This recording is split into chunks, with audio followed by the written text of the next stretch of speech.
రాజీవ్ గాంధీ ఏంటి? రాజీవ్ గాంధీ అంటే ఇంట్లో పేరు పెట్టారు సార్. అంటే రాజీవ్ అని పెట్టుకుంటారు, రాజీవ్ గాంధీ పేరు ఉంటే. యా గాంధీ అని కూడా ఎందుకు యాడ్ అంటే చేశారు? స్వర్గీయ మన ప్రధానమంత్రి భారతం ఎవరైతే రాజీవ్ గాంధీ గారు ఉన్నారో ఆయన చనిపోవడానికి ముందు పెరంబదూరులో ఆయన పరమపదించారు. దానికి జస్ట్ మినిట్ 1 డే బిఫోర్ వైజాగ్లో మా ఇంటికి కోతవేడు దూరంలో ఉన్న ఇందిరా ప్రియదర్శిని మున్సిపల్ స్టేడియం అని ఓ స్టేడియంలో ఆయన ఆఖరి పబ్లిక్ మీటింగ్, ఆ మీటింగ్ తర్వాత పెరంబదూరు వెళ్ళారు, అక్కడ చనిపోయారు. సో మా తాతగారు వాళ్ళు, అంటే నేను పుట్టినప్పటికే మా తాతగారు లేరు, బట్ తాతగారు ఇందిరాగాంధీ గారు కాంగ్రెస్ పార్టీ అభిమానంగా ఉండేవారని చెప్పుకునేవారు. తర్వాత ఆ అభిమానం ఒకటి, ఆఖరి మీటింగ్ ఆయన మా ఇంటి దగ్గరలో వచ్చి చనిపోవడం, ఆ 2 ఏళ్ళ తర్వాత 7 తర్వాత ఎప్పుడు నేను పుట్టడం. సో అప్పుడే మా నాన్న ఆయన చనిపోయినప్పుడు మా నాన్నమ్మ వాళ్ళు మన ఇంట్లో నెక్స్ట్ ఎవరు పుడితే ఆయన పేరు పెట్టుకోవాలి అనుకోవడం. తర్వాత నేను 1.5 year 2 years ఇప్పుడు పుట్టాను. సో నాకు రాజీవ్ గాంధీ ఇష్టం. రాజీవ్ గాంధీ అంటే కాంగ్రెస్ పార్టీ అంటే ప్రాణం పెట్టే అంత అభిమానం. అప్పుడు మా తాతయ్య గారు ఇందిరాగాంధీ గారు ఎప్పుడు ఓడిపోయినప్పుడు అంటే సుమారు 10 రోజులు అంటే ఎవరితో మాట్లాడకుండా అన్నం తినకుండా అంత మనోవేదనకి బాధపడినటువంటి పరిస్థితులు. సో వారికి ఉన్నటువంటి అభిమానాన్ని అంతా కలిపి ఈ రోజుల కాలంలో లాగా తిథులు నక్షత్రాలు లేకపోతే రాసులు అలాంటివి చూడకుండా అభిమానమే ప్రామాణికంగా, అసలు వేరే వాళ్ళు ఏమనుకుంటారు లేకపోతే కుర్రాన్ని క్లాస్లో ఏమంటారు ఏం ఆలోచించకుండా రాజీవ్ గాంధీ అని పెట్టేశారు. రాజీవ్ గాంధీ అని పెట్టారు. లేదు, గాంధీతో కలిపి పెట్టారు. మై నేమ్ ఇస్ కొండా రాజీవ్ గాంధీ. అవును సార్.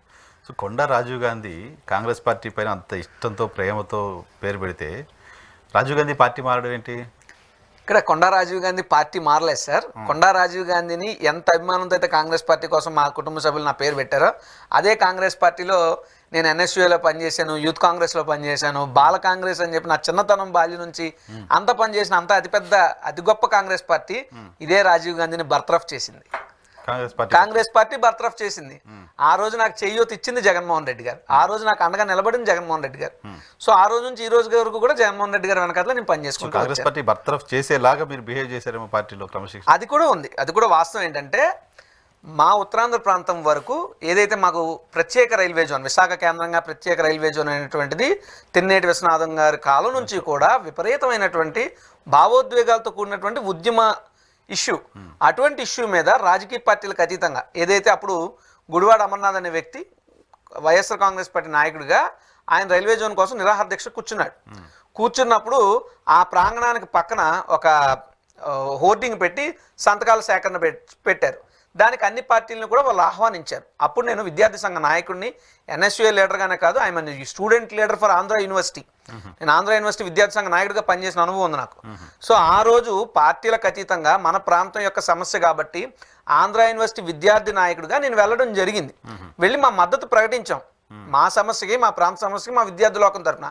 అయితే అక్కడ నా యొక్క ఎదుగుదల ఇష్టం లేని కొంతమంది కాంగ్రెస్ పార్టీలో ఉన్నటువంటి రాజకీయ నాయకులు అందరూ కలిపి కుట్ర చేసి నన్ను బర్తరఫ్ చేశారు. మోర్ ఓవర్ ఇంకో పాయింట్ ఏంటంటే ఆ రోజు నాతో పాటు అదే మీటింగ్ వచ్చినటువంటి ఇతర కాంగ్రెస్ పార్టీ నాయకులు ఉన్నారు, వాళ్ళు సంతకాలు పెట్టారు, కానీ వాళ్ళు ఎవరికి బర్తరఫ్ లేవు. నాకు మాత్రమే డైరెక్ట్గా బర్తరఫ్. జనరల్గా కాంగ్రెస్ పార్టీలో ఉండే భావన ప్రొసీజర్ షోకాజ్ ఇస్తారు, షోకాజ్ తర్వాత టైం ఇచ్చి షోకాజ్ మనల్ని వివరణ కోరుతారు, వివరణతో వాళ్ళు ఏకీవించకపోతే క్రమశిక్షణ చర్యల కింద సస్పెండ్ చేస్తారు. కొన్ని నెలల తర్వాత సస్పెన్షన్ ఎత్తివేసి మళ్ళీ పార్టీ కార్యకలాపాల్లో భాగం కల్పిస్తారు. ఇదే సమస్యలు ఇదే ప్రవర్తన ధోరణి కంటిన్యూ అయితే అప్పుడు బర్తరఫ్ అనేది ఆఖరి అస్త్రం. డైరెక్ట్ గా అదే సార్ పంపించేదలుచుకున్నారు, కెరీర్ నాశనం చేయదలుచుకున్నారు. బట్ ఈ రోజు నేను ఈ స్థాయిలో ఉన్నానంటే దానికి వైఎస్ జగన్మోహన్ రెడ్డి గారి కారణం.